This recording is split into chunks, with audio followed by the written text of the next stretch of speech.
ശ്രീകൃഷ്ണ ജ്യോതിഷാലയത്തിലേക്ക് ഏവർക്കും സ്വാഗതം. ഞാൻ ജ്യോത്സ്യൻ വിജയൻകുട്ടു. ലോട്ടറി ടിക്കറ്റിനെ പറ്റി ഞാൻ ആദ്യമായിട്ടാണ് വീഡിയോ ചെയ്യുന്നത്. ഇതുവരെ ലോട്ടറി ടിക്കറ്റ് ഇന്ന ആൾക്കാർക്ക് അടിക്കുമോ, ഇന്ന നക്ഷത്രക്കാർക്ക് അടിക്കുമോ എന്നുള്ള വീഡിയോ ഞാൻ ഇതുവരെ ഇട്ടിട്ടില്ല, വീഡിയോ എടുത്തിട്ടുമില്ല, അപ്ലോഡ് ചെയ്തിട്ടുമില്ല. ആദ്യമായിട്ടാണ് ഒരു വീഡിയോ എടുക്കുന്നത്. ലോട്ടറി ടിക്കറ്റിനെ പറ്റി, അതായത് ഓണം ബമ്പറാണ് ഞാൻ പറയുന്നത്. ഓണം ബമ്പർ എന്ന് പറയുന്ന സമയത്ത് 25 കോടിയാണ് ഒന്നാം സമ്മാനമായിട്ട് നൽകുന്നത്.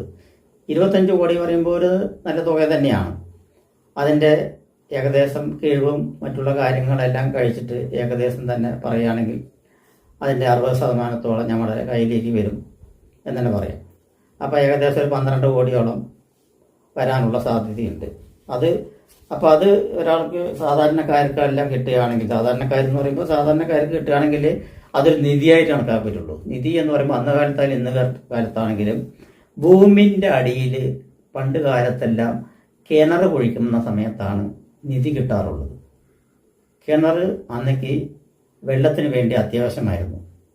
അപ്പോൾ കിണർ കുഴിക്കുകയോ അതുപോലെ എന്തെങ്കിലും കുഴികൾ കുഴിക്കുകയോ ചെയ്യുന്ന സമയത്തോ അല്ലെങ്കിൽ സ്വിമ്മിംഗ് പൂളുമാരുള്ള കുളങ്ങൾ കുഴിക്കുമ്പോഴോ എന്നീ സമയത്താണ് നിധി കിട്ടാറുള്ളത്. ആ നിധി കിട്ടുന്നത് അപ്രതീക്ഷിതപരമായിട്ടുള്ള ഭാഗ്യകടാക്ഷത്തിന് ഉടമസ്ഥനാക്കും ആ ഭൂമി ഉടമയെ, അല്ലെങ്കിൽ അത് കണ്ടെത്തുന്ന ആളെ, അല്ലെങ്കിൽ അത് കിട്ടുന്ന ആളെ എന്ന് പറയുന്നത്. അതുപോലെയാണ് ഇവിടെ ബമ്പർ ലോട്ടറി അടിക്കുന്ന ഒരാൾക്ക് 12 കോടി, അതായത് 25 കോടി ബമ്പർ അടിച്ചാൽ 12 കോടി കൈ കിട്ടുകയാണെങ്കിൽ അതൊരു നിധിയാണ്. അതൊരിക്കലും നഷ്ടപ്പെടാതെ സൂക്ഷിക്കേണ്ട ഒരു നിധിയായിട്ട് കണക്കാക്കാം. അങ്ങനെ നറുക്കെടുക്കുന്ന ഒരു ബമ്പർ ലോട്ടറി സെപ്റ്റംബർ 27, 2025 സെപ്റ്റംബർ 27 തീയതി അതിൻ്റെ നറുക്കെടുപ്പ് സെപ്റ്റംബർ 27 ഒരു ശനിയാഴ്ച ദിവസമായിട്ടാണ് എടുക്കുന്നത്. ശനിയാഴ്ച ദിവസം ഒരു അനിഴ നക്ഷത്രത്തിലാണ് നറുക്കെടുപ്പ് വരുന്നത്.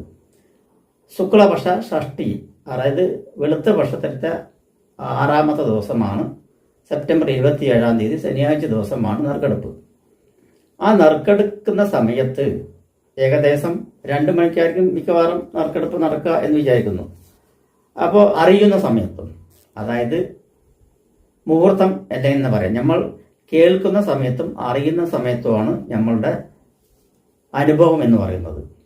ലോട്ടറി ഭാഗ്യം, ലോട്ടറി അടിച്ചു എന്ന് പറയുമ്പോൾ അത് കേൾക്കുന്ന സമയം അല്ലെങ്കിൽ നമ്മൾ അറിയുന്ന സമയം.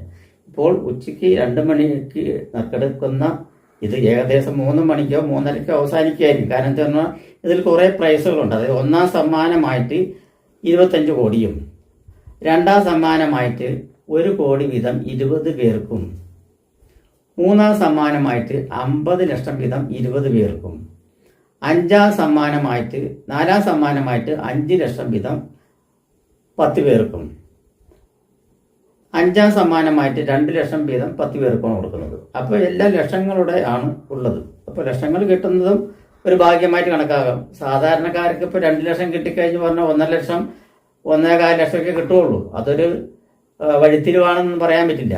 എന്നിരുന്നാലും ചിലവർ കോടി എടുക്കുന്നവർ എന്തായാലും വലിയ പ്രൈസിനെ പ്രതീക്ഷിച്ചായിരിക്കുന്നു. ഒരു 5000 കിട്ടാൻ വേണ്ടി ആരും കോടി എടുക്കാറില്ല.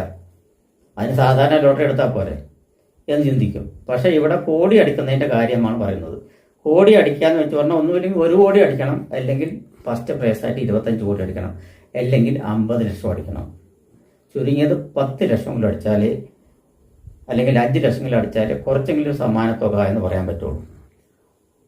അപ്പം അങ്ങനെയുള്ള നറുക്കെടുപ്പിൽ വിജയിക്കുന്ന ഏകദേശം 20, 40, 10, 51 ആളുകൾക്ക് ഏകദേശം നല്ലൊരു തുക കിട്ടുവാനുള്ള സാധ്യത. 51 ഭാഗ്യശാലികളെ അന്നേക്ക് ഈ നറുക്കെടുപ്പിലൂടെ കേരള ഗവൺമെൻറ് ബമ്പർ ഇറക്കുന്നതും അന്നേക്ക് നറുക്കെടുക്കുന്നതും.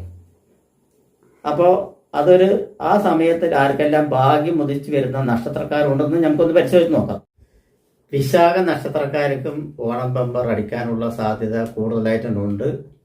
കാരണം വിശാഖ നക്ഷത്രക്കാർക്ക് മിക്കവാറും, വിശാഖ നക്ഷത്രം മൊത്തത്തിലുണ്ട്, എന്നിരുന്നാലും കൂടുതലും 3/4 തുലാക്കൂറിൽ പെട്ടിരിക്കുന്ന കാരണം വ്യാഴവും ശനിയും അനുകൂലപരമായിട്ടുണ്ട്. അതുകൂടാതെ തന്നെ ചാരവശാൽ ഒട്ടുമിക്ക ഗ്രഹങ്ങളും അനുകൂല അവസ്ഥയിലാണ്. ഇപ്പോഴത്തെ ഈ ബോണം മെമ്പർ അടുക്കുന്ന രീതിയിലുള്ള ഒരു ചാരവശാലുള്ള ഫലം എന്ന് തന്നെ പറയാം. അതായത് സെപ്റ്റംബർ 27 എന്ന് പറഞ്ഞത്.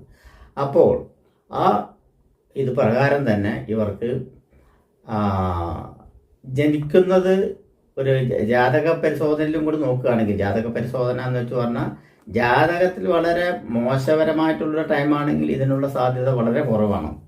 അതേ സമയത്തിൽ ജാതകത്തിലും കൂടി ബലവാനായിട്ടുള്ള ദശാകാലവും അപഹാരകാലവും ഒത്തുവന്നാലേ ഈ നിധിയോഗം അല്ലെങ്കിൽ ധനയോഗം, ഈ കോടിപതി യോഗം, ഓണം ബമ്പർ അടിക്കാനുള്ള സാധ്യത ഉണ്ടാവുകയുള്ളൂ എന്ന് പറയുന്നത്. അതായത് വ്യാഴദശയിലാണ് വിശാഖ നക്ഷത്രക്കാർ ജനിക്കുന്നത്. വ്യാഴദശ ആകെ 16 കൊല്ലമാണ്.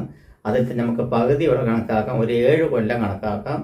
അത് ജനിക്കുന്ന നക്ഷത്രത്തിൻ്റെ പാദങ്ങൾ കണക്കാക്കിയാണ് ശരിക്കും അതിൻ്റെ ശിഷ്ടദശ കണക്കാക്കുന്നത്. ശിഷ്ടദശ പറഞ്ഞാൽ നമ്മൾ ജനിക്കുന്ന സമയത്ത് എത്ര വർഷം കിട്ടി എന്നുള്ളതാണ് പറയുന്നത്. അപ്പോൾ അങ്ങനെ നോക്കണമെങ്കിൽ 7 വർഷം കണക്കാക്കുകയാണെങ്കിൽ 7 വയസ്സ് വരെ വ്യാഴദശ. അത് കഴിഞ്ഞാൽ ശനിദശാകാലമാണ്. ശനിദശ 19 വർഷമാണ്. 19 വഴി 26 വയസ്സ് വരെയുള്ള കാലഘട്ടത്തിൽ ഇവർക്ക് ലോട്ടറി അടിക്കാൻ ഭാഗ്യമുണ്ടോ എന്ന് ചോദിച്ചാൽ തീർച്ചയായിട്ടും ഉണ്ട്.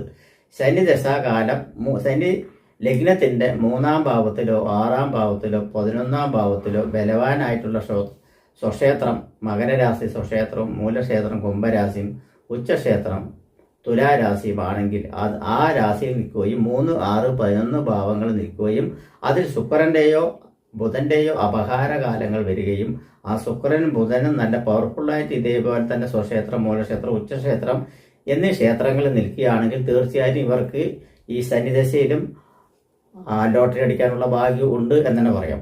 അങ്ങനെയെങ്കിൽ 26 വയസ്സിന് ശേഷമെങ്കിൽ 26 വയസ്സിന് ശേഷം ബുധദശാകാലമാണ്. ബുധദശ 17 കൊല്ലമാണ്.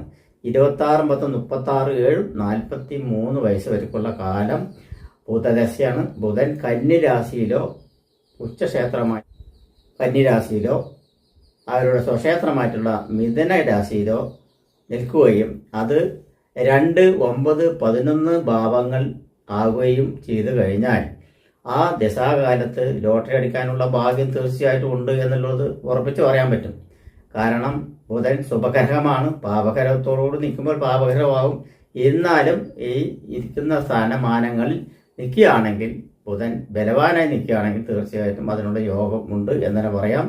ആ ദശാകാലത്തിൽ തന്നെ ബുധൻ ദശാകാലത്ത് തന്നെ അപഹാരനാഥൻ ശുക്രൻ്റെയോ ശനിയുടെയോ സൂര്യൻ്റെയോ അപഹാരകാലങ്ങളിൽ ആവുകയും ആ അപഹാരനാഥന്മാർ ബലവാനായിരിക്കുകയും ചെയ്തു കഴിഞ്ഞാൽ തീർച്ചയായിട്ടും വിശാഖ നക്ഷത്രക്കാർക്ക് ഞാൻ പറഞ്ഞ 43 വയസ്സ് വരെയുള്ള കാലഘട്ടത്തിൽ തീർച്ചയായിട്ടും ലോട്ടറി ഭാഗ്യമുണ്ട്. അതിന് ശേഷമാണെങ്കിൽ 7 വർഷം കേതുദശയാണ്. കേതുദശയിൽ വളരെ ദോഷപരമായിട്ടുള്ള സമയമാണ്. എന്നിരുന്നാലും 11-ാം ഭാവത്തിൽ ഏകാദശ ഭാവത്തിൽ ശുഭഗ്രഹ ദൃഷ്ടിയോടോ ശുഭഗ്രഹത്തോടുകൂടി യോഗം ചേർന്ന് നിൽക്കുന്ന കേതു ആണെങ്കിൽ 11-ാം ഭാവത്തിൽ നിൽക്കുന്ന കേതു ആണെങ്കിൽ അതിൽ ശുക്രന്റെ അപഹാരത്തിലാണെങ്കിൽ മാത്രം അത് ശുക്രൻ ബലവാനാണെങ്കിൽ മാത്രമേ ഈ യോഗം ഉണ്ടാവുകയുള്ളൂ എന്ന് പറയുന്നത്. അപ്പോൾ 43, 7, 50 വയസ്സ് വരെയുള്ള കാലഘട്ടം ഇവർക്ക് കേതുദശമാണ്. 50 വയസ്സിന് ശേഷമാണെങ്കിൽ തീർച്ചയായിട്ടും ശുക്രദശാകാലമാണ്. ശുക്രൻ ഞാൻ പറഞ്ഞിരിക്കുന്ന 2, 5, 9, 11 ഭാവങ്ങളിൽ നിൽക്കുകയും അത് സ്വക്ഷേത്രമോ ഉച്ചക്ഷേത്രമോ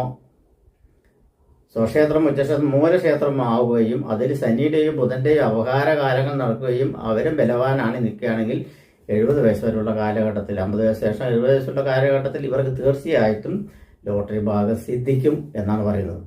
ഇനിയിപ്പോൾ വൃശ്ചിക രാശിയാണെങ്കിലും ഇവർക്ക് ഇതേ ദശാകാലം നടന്നുകൊണ്ടിരിക്കുകയാണെങ്കിൽ തീർച്ചയായിട്ടും അനുഭവിക്കാനുള്ള യോഗം ഉണ്ട് എന്ന് തന്നെ വിശാഖ നക്ഷത്രക്കാർക്ക് പറയുവാൻ സാധിക്കും. അങ്ങനെ തന്നെ ഇവർക്ക് സംഭവിക്കട്ടെ എന്നുകൂടി ഞാൻ കൂടി പ്രാർത്ഥിക്കുന്നു.